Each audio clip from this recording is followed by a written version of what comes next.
அமெரிக்காவோட central command தரப்புல இருந்து ஒரு ரெக்வஸ்ட் போயிருக்கு. ஈரான் ஒரு ஸ்டேட்மெண்ட் ரிலீஸு, அது ரெக்வஸ்ட்னு கூட வச்சுக்கலாம். பட் ஆனா கேட்டுருக்காங்க. அதாவது சேஃபா, ப்ரொஃபஷனலா நேவல் எக்ஸர்சைஸ வந்து பார்த்தீங்கன்னா, ஷெட்யூல் பண்ணிக்கிறீங்க இல்லையா? அத செய்யுங்க. ஏன் அப்டின்னா, உங்களுக்கு ரைட்ஸ் இருக்கு. இந்த பகுதியில இன்டர்நேஷனல் ஸ்பேஸ்ல நீங்க வாட்டர் ஆப்பரேட் பண்றதுக்கு உங்களோட இடம் பக்கம் தான். கரெக்ட்டு தான். ஆனா அமெரிக்காவோட சென்ட்ரல் கமாண்டான நாங்க அர்ஜ் பண்றோம். IRCG எக்ஸைஸ் அனௌன்ஸ் பண்ணிக்கிறீங்க. அத சேஃபா, ப்ரொஃபஷனலா எந்த ஒரு ரிஸ்க் இல்லாம அவாய்ட் அன்னெசசரி ரிஸ்க் எல்லாம் வேணாம். ஏன்னா ஃப்ரீடம் ஆஃப் நேவிகேஷன் அப்புறம் இன்டர்நேஷனல் மாரிடைம் டிராஃபிக் இது போல சட்டத்திட்டங்கள்லாம் இருக்கு. இவங்க அப்படியே எல்லா சட்டங்களையும் வந்து பார்த்தீங்கன்னா, சீரும் சிறப்புமா ரெஸ்பெக்ட் பண்றாங்க. இவங்க மேரிடைம் டிராஃபிக் வந்து பார்த்தீங்கன்னா பேசுறாங்க. இவங்க வெனிசுவேலால எப்படி டிராஃபிக் பண்ணாங்க அப்படிங்கிறது எல்லாத்துக்கும் தெரியும். பட் இருந்தாலும் இவங்க இது போல வந்து பார்த்தீங்கன்னா, ஈரான் கிட்ட கேட்டுக்கிறாங்க. ஸோ அதெல்லாம் ரெஸ்பெக்ட் பண்ணி கொஞ்சம் பார்த்து பண்ணுங்க அப்படிங்கிற போல சொல்றாங்க. ஏன்னா ஹார்மோஸ் பகுதி ஸ்ட்ரைட் ஆஃப் ஹார்மோஸ்ங்கிறது இன்டர்நேஷனல் சி பேசேஜ். அதாவது ட்ரேடு காரிடோரோட ரொம்ப முக்கியமான ஒரு பகுதி. இந்த ரீஜனல் எக்கனாமிக் செல்வ செழிப்பு மிக்க நாடுகளா இருக்கக்கூடிய மிடில் ஈஸ்டுக்கு மிக முக்கியமான காரணம் இந்த ஸ்ட்ரைட் ஆஃப் ஹார்மோஸ்.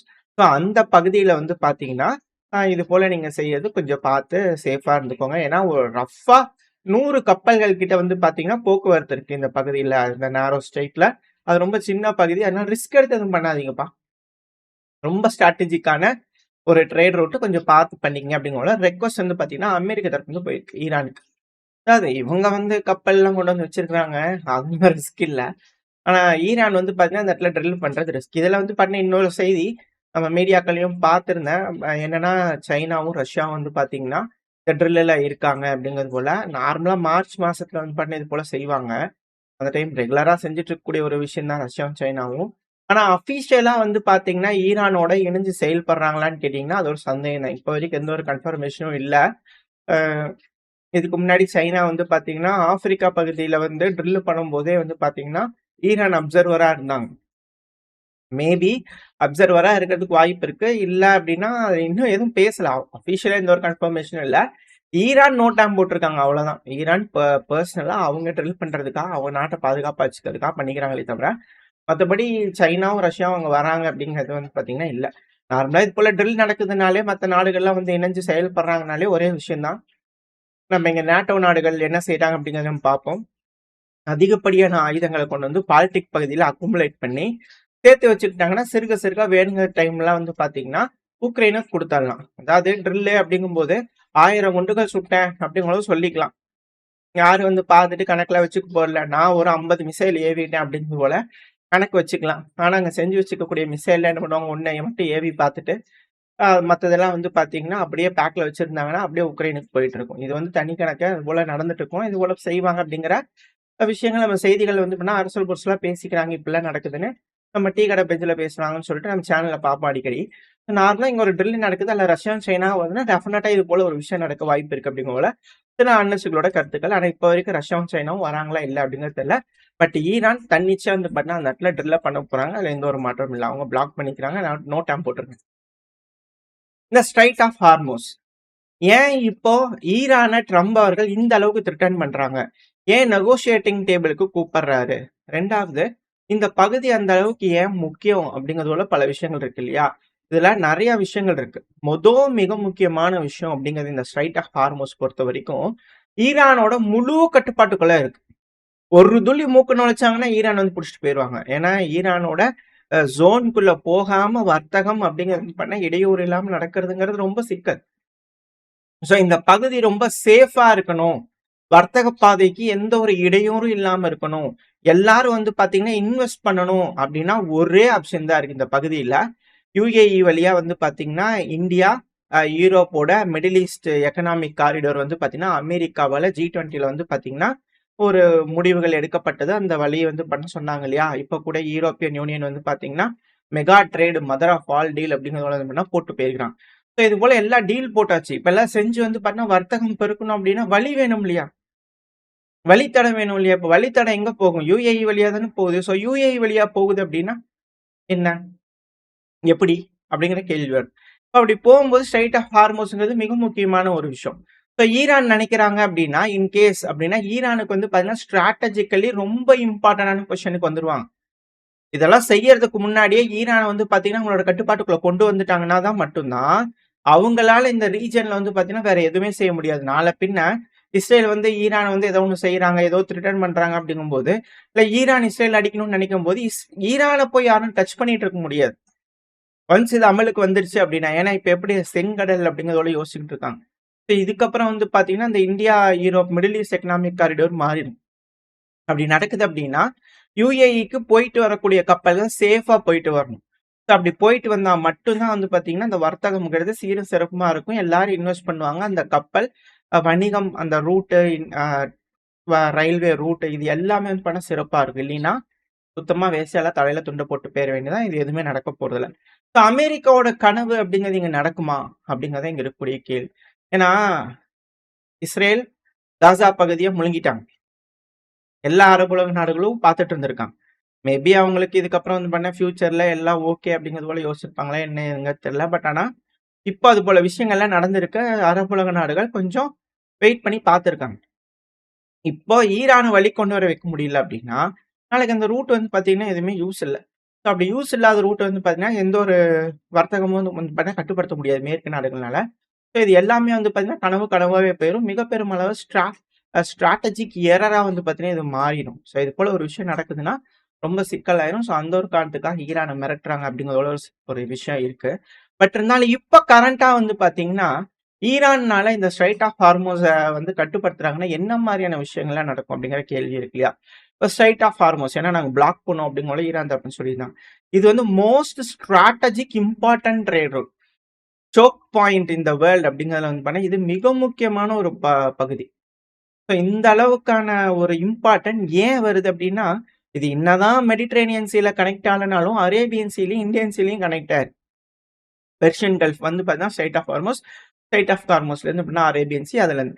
ஸோ இங்கிருந்து வந்து பண்ணா எங்க வேணாலும் போலாம். செங்கடலுக்கும் போலாம், மெடிட்டரேனியன் சி போலாம், இந்தியாவுக்கு போலாம், ஆப்பிரிக்காவுக்கு போலாம். உலகத்துல எந்த பகுதிகளுக்கு வேணாலும் வந்து பண்ணா இங்கேருந்து போலாம். ஏன் இந்த பகுதி 2 சைடுமே ஓப்பன் இருக்கணும்ல. ஒரு சைடு தானே ஓப்பன் இருக்கு. இருந்தாலும் ஏன் இது இந்த அளவுக்கு பேசுபொருளா மாறுது அப்படின்னா, ஒரே ஒரு காரணம் தான். இதுல அதிகப்படியான எனர்ஜி ஃப்ளோ வந்து பார்த்தீங்கன்னா, இந்த வழியா வர்த்தகம் நடக்குது. Energy in the sense oil அப்புறம் கேஸ். கிரிட்டிக்கல் எனர்ஜி கேட்வே அப்படிங்கிறது போல இந்த ஸ்ட்ரைட் ஆஃப் ஹார்மோஸ வந்து பார்த்தீங்கன்னா சொல்லுவாங்க. இந்த ஸ்ட்ரைட்டுங்கிறது வந்து பார்த்தீங்கன்னா பெர்ஷியன் கல்ஃப்லேருந்து இருக்கறனால, பெர்ஷியன் கல்ஃப்ல தான் இந்த அரபுலக நாடுகள் இருக்காங்க. Bahrain, UAE, Qatar, Saudi Arabia. So இது போல பல நாடுகள், ஈராக். ஸோ இந்த நாடுகள்லாம் வந்து பார்த்தீங்கன்னா, இந்த பெர்ஷியன் கல்ஃப் வழியா தான் இந்த உலகத்தோட ஆயில் அப்புறம் நேச்சுரல் கேஸ் ப்ரொடியூஸ் பண்ணக்கூடிய அந்த விஷயங்கள வர்த்தகம் பண்றாங்க. ஸோ கல்ஃப் ஆஃப் ஒமன் வழியா போய் அப்படியே அரேபியன் சீக்கு போய் ஜாயிண்ட் ஆயிருக்கு. இது எல்லாத்தையுமே ஈரான்னால வந்து பார்த்தீங்கன்னா கட்டுப்படுத்த முடியுது. பெருமளவுல பார்டர்ஸ் வந்து பார்த்தீங்கன்னா ஈரானோட கட்டுப்பாட்டுக்குள்ள இருக்கு. ஸோ இந்த பார்டர அவங்க பிளாக் பண்றாங்கன்னா, இந்த கிரிட்டிக்கல் நீட்ஸ் வந்து பார்த்தீங்கன்னா, இந்த எனர்ஜிங்கிறது வந்து பார்த்தீங்கன்னா முடக்கப்படும். அப்படி எந்த அளவுக்கு இதுல வந்து எனர்ஜி நடக்குது அப்படின்னு கேட்டீங்கன்னா, நான் உதாரணத்துக்கு சொல்றேன். இது வந்து பார்த்தீங்கன்னா இந்தியன் ஓஷன் இந்த பகுதியில் நடக்கிறனால குளோபல் மார்க்கெட்ஸே வந்து பார்த்தீங்கன்னா அஃபெக்ட் ஆக ஆரம்பிக்கும். அதுவும் குறிப்பா ஏசியால இருக்கக்கூடிய அனைத்து நாடுகளும், ஈரோப், அப்புறம் வந்து ஈரோப்ங்கிறது இந்த மேல மெடிட்டரேனியன் சி வழியா போய் போறாங்க இல்லையா? ஸோ அந்த வழியா. 2வது வந்து பார்த்தீங்கன்னா, சைனா. ஸோ இந்த ஏரியா ஃபுல்லாவே வந்து பார்த்தீங்கன்னா, மிக பெருமளவுல பாதிப்படைவாங்க. ஏன்னா இந்த சி ரூட் அப்படிங்கிறது இதுதான் இப்போ இருக்கக்கூடிய ஒரே விஷயம். இதுக்கு ஆல்டர்னேட்டே இல்ல. ஏன்னா ஒரு சைடு தான் ஓப்பன். இதுக்கு வேற ஏதாவது ஆல்டர்னேட் இருக்கா? பைப்லைன்லாம் போட்டு பண்ணிக்கலாமா? அப்படின்னு உங்கள கேட்டீங்கன்னா, ஃபியூ பைப்லைன்ஸ் இருக்கு. ஆனா, இப்ப இருக்கக்கூடிய காலகட்டத்துக்கு அடுத்த சில வருஷங்களுக்கு ஏதாவது ஆல்டர்னேட் இருக்குன்னு கேட்டீங்கன்னா, ஒரு ஆல்டர்னேட்டும் கிடையாது. எல்லாரும் வந்து பார்த்தீங்கன்னா, இந்த கப்பல் வழியா தான் வந்து பார்த்தீங்கன்னா, வணிகம் பண்ணி ஆகணும். அவங்க எடுக்கக்கூடிய ஆயில் அப்புறம் கேஸ. சில பைப்லைன்ஸ் இருக்கு. அதுல அதிகமான வால்யூம்ஸ் வந்து பார்த்தீங்கன்னா, டிரான்சிட் ஆகுதான்னு கேட்டீங்கன்னா, இல்ல. சவுதி அரேபியாலருந்து வந்து பார்த்தீங்கன்னா, வெஸ்ட் பைப்லைன் சொல்லிட்டு, ஈஸ்ட் வெஸ்ட் பைப்லைன் சொல்லிட்டு இருக்கு. யுஏஓட ஹப்சான் அப்படின்னு சொல்லிட்டு ஒரு பைப்லைன் இருக்கு. ஹட்சன் ஃபுஜாரா அந்த பைப்லைன் எனக்கு பேர் கொஞ்சம் கரெக்டா இல்ல. அதில ஒரு ஃபிராக்ஷன் தான் வந்து பார்த்தீங்கன்னா, வர்த்தகம் நடக்குது இந்த பைப்லைன்ல. பட் ஆனா இது ஒரு மிகப்பெரிய சோக் பாயிண்ட். இந்த ஸ்ட்ரெய்ட் வந்து பார்த்தீங்கன்னா, 33 கிலோமீட்டர் தான் இருக்கு. இதோட வைடு. ரொம்ப ஃபியூ கிலோமீட்டர் தான் வந்து பார்த்தீங்கன்னா, இந்த ஸ்ட்ரெய்ட்டே வந்து பார்த்தீங்கன்னா இருக்கு. அது பார்த்தீங்கன்னா தெரியும். கூமாட்சி மாரி இருக்கு. இந்த ஸ்ட்ரெய்ட்ல வந்து பண்ணா ஈரான் நினைச்சாங்கன்னா, முழு வர்த்தகத்தையும் வந்து பண்ணா அவங்க கட்டுப்பாட்டுக்குள்ள வச்சுக்க முடியும்.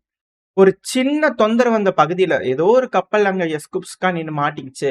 ஏதோ ஒண்ணு நடந்துருச்சு அப்படின்னா, எந்த அளவுக்கு இதனால சிக்கல்கள் ஏற்படும்னா, குளோபல் எனர்ஜி மார்க்கெட்டே வந்து பார்த்தீங்கன்னா, ஷேக் ஆக ஆரம்பிச்சுரும். சப்ளை செயின் எல்லாமே வந்து பார்த்தீங்கன்னா, சிக்கலாக ஆரம்பிச்சுரும். ஒரு நாளைக்கு மட்டுமே 20 million barrel crude oil, petroleum products வந்து பார்த்தீங்கன்னா, இந்த ஸ்ட்ரெய்ட் ஆஃப் ஹார்மோஸ் வழியா வந்து பண்ணா கடந்து போயிட்டு இருக்கு.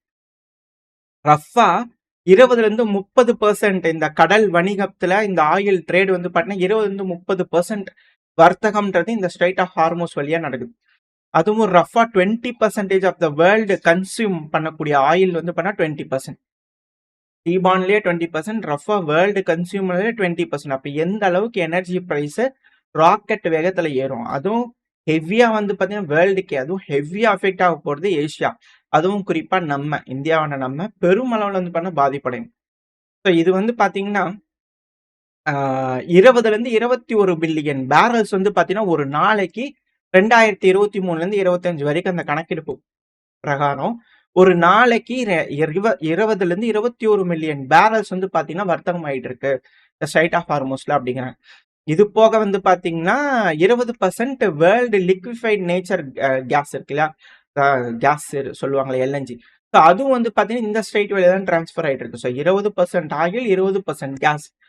ஸோ வேர்ல்டுக்கு தேவைப்படக்கூடிய மிக முக்கியமான ஒரு சப்ளை லைன் அப்படிங்கிறது வந்து பார்த்தீங்கன்னா, இந்த பெர்ஷியன் கல்ஃப் தான்.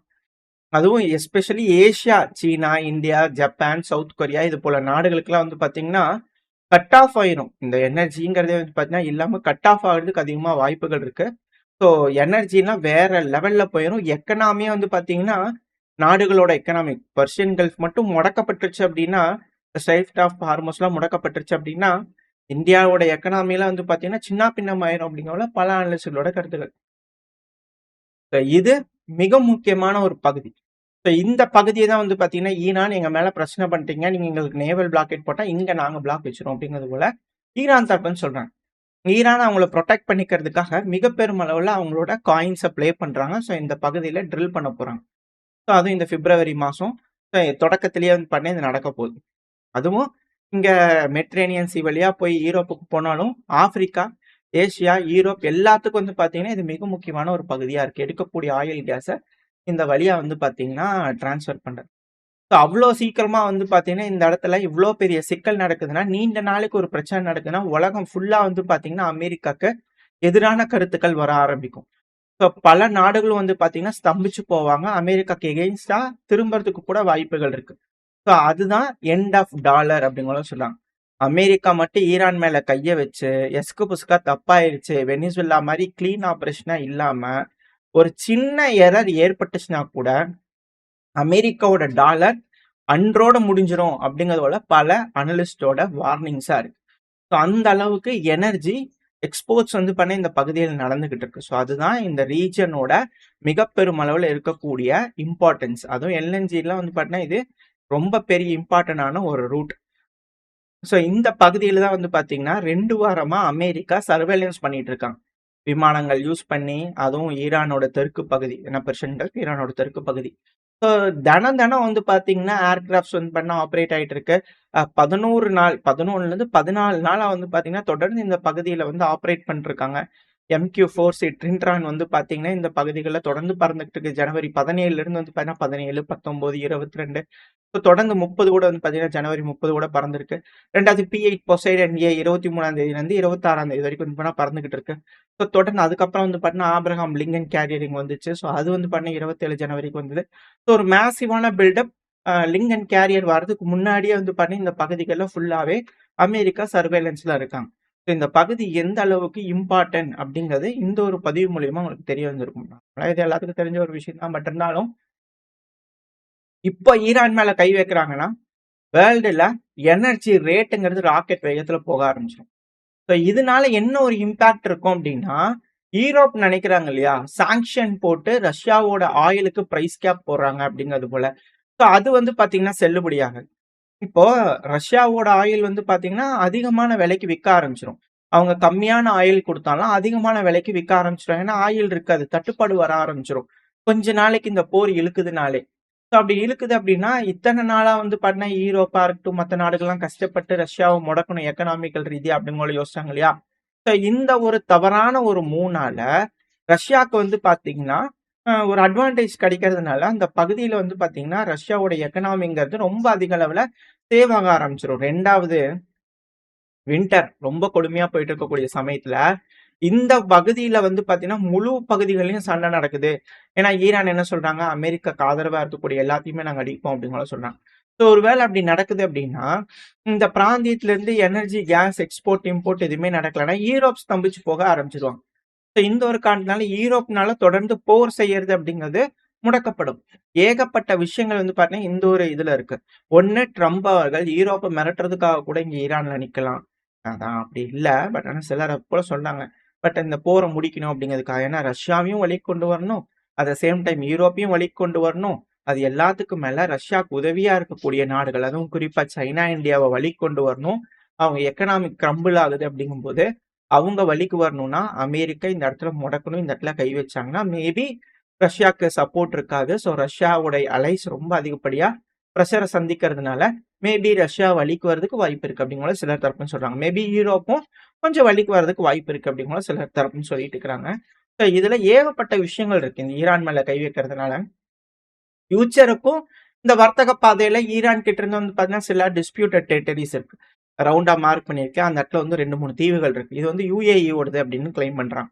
யுஏஇ இப்போ வரைக்கும் கேட்டு எதுவும் செய்யல. பட் ஆனா இப்ப அமெரிக்கா வராங்க, நாளைக்கு சண்டை பிடிக்கிறாங்க அப்படிங்கும்போது, இந்த பகுதிகள்லாம் யுஏஇ ஓடது அப்படிங்கிறத சொல்லிருவாங்களா அப்படின்ற கேள்விகள் இருக்கு.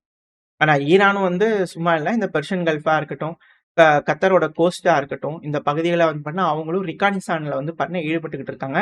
அமெரிக்காவோட அசெட்ஸ் எங்கெங்கெல்லாம் இருக்கு அப்படிங்கிறத பார்த்துக்கிட்டு இருக்காங்க. நம்மளும் 2, 3 நாளா பார்க்குறோம். பட் அந்த பகுதிகள அவங்களும் வந்து பார்த்தீங்கன்னா, லேஸ்ல கிடையாது. அவங்க நேவல் ட்ரில் பண்றாங்க. அந்த இடத்துல கட்டுப்பாட்டுக்குள்ள எடுத்துக்க முடியும். அந்த பகுதியில வரக்கூடிய ஆயில் கண்டெய்னர்ஸ் எல்லாத்தையும் வந்து பண்ணி இதுக்கு முன்னாடி எடுத்துட்டு போயிருக்காங்க. ஸோ சீஸ் பண்ணிட்டு போயிருக்காங்க. அமெரிக்கா எப்படி சீஸ் பண்றாங்களோ, அதே போல ஈரானும் சீஸ் பண்ணாங்க. ரொம்ப ஈஸியா சீஸ் பண்ண முடியும் அவங்களால. ஸோ இது போல பல பவர்ஸ் வந்து பண்ண அட்வான்டேஜஸ் ஈரானுக்கும் இருக்கு. ஸோ இது எல்லாத்தையும் தாண்டி அமெரிக்கா இந்த காயின் எடுத்து உள்ள வைக்கிறாங்க அப்படின்னா, இந்தியா எக்கனாமிக்கலி கிரம்பிள் ஆகுது அப்படின்னா, சைனா எக்கனாமிக்கலி கிரம்பிள் ஆகுறாங்க அப்படின்னா, ஒன்ஸ் இது நடக்குது, அமெரிக்கா இந்த இடத்துல சீக்கிரமா ஈரான வழிக்கு கொண்டு வர வைக்க முடியல அப்படின்னா, இவங்க எல்லாரும் டாலர் டம்ப் பண்ண ஆரம்பிச்சுருவாங்க. ஸோ டாலரோட அழிவு அன்னிலிருந்து நடக்க ஆரம்பிக்கும். அது போல பல அனலிஸ்ட்களோட கருத்துக்கள். ஸோ இப்பேற்பட்ட ஒரு ரிஸ்கியான ஆப்பரேஷன ட்ரம்ப் அவர்கள் செய்வாரா? அவ்வளோ ஒரு பில்டப் பண்ணி எல்லாம் பண்ணி வெனிசுவேலால பண்ணோம் பார்த்துக்க அப்படிங்கிற ஒரு மிரட்டல் மாரி மிரட்டி விட்டுட்டு, பார்ப்போம் பயந்துருவாங்க. நல்லா வழிக்கு வந்துருவாங்க அப்படிங்கிற ஒரு குருட்டு நம்பிக்கையில வந்துட்டாய்ங்களா? ஒரு வேளை இது இல்ல அப்படின்னா, அட்டாக் பண்ணாம ஓடி போயிருவாங்களா? அமெரிக்கா பயந்துட்டு எப்படி யமுனா உதயசிந்து ஓடி போனாங்க ரிவர்ஸ் கியர் போட்டு. ஸோ அதே போல இங்கருந்து ஓடி போயிருவாங்களா 2, 3 நாள் நின்னு வேடிக்கை பார்த்துட்டு? இல்ல அட்டாக் பண்ணுவாங்களா தைரியமா? சரி அதான் முடிஞ்சிருச்சு. இழக்கிறதுக்கு ஒண்ணும் இல்ல. ஒரு தடவ அட்டெம்ப்ட் பண்ணி பார்க்கலாம் அப்படிங்கலாம் ட்ரை பண்ணுவாங்களா? என்ன நடக்க போகுன்றத வெயிட் பண்ணி பார்க்கலாம். ஓரளவுக்கான தகவல்கள் இந்த பதிவுல பார்த்துருப்போம்னு நெனைக்கிறேன். இதோட இந்த பையனா முடிச்சுக்கலாம். இந்த பதிவு எப்படி இருந்துச்சு உங்களுக்கு பிடிச்சிருக்கா? பிடிச்சுனா லைக் பண்ணிட்டு உங்க ஃப்ரெண்ட்ஸ் நம்மளோட ஷேர் பண்ணிக்கோங்க. அது கூடயே மறக்காம நம்ம சேனல் வந்து சப்ஸ்கிரைப் பண்ணலாம். மறக்காம சப்ஸ்கிரைப் பண்ணிக்கோங்க. அப்பதான் நம்ம போடக்கூடிய வீடியோக்கள மதிச்சு யூடியூப் 4 பேத்துக்கு ப்ரமோட் பண்ணும். உங்களோட அன்பு ஆதரவு எனக்கு எப்ப இருக்கும்னு நம்பிக்கையில இந்த பையனா முடிச்சுக்கலாம். இந்த பதிவு நல்லா இருக்கும்னு நம்பிக்கையில அடுத்த பதிவு சந்திக்கிறேன். Stay safe. பை.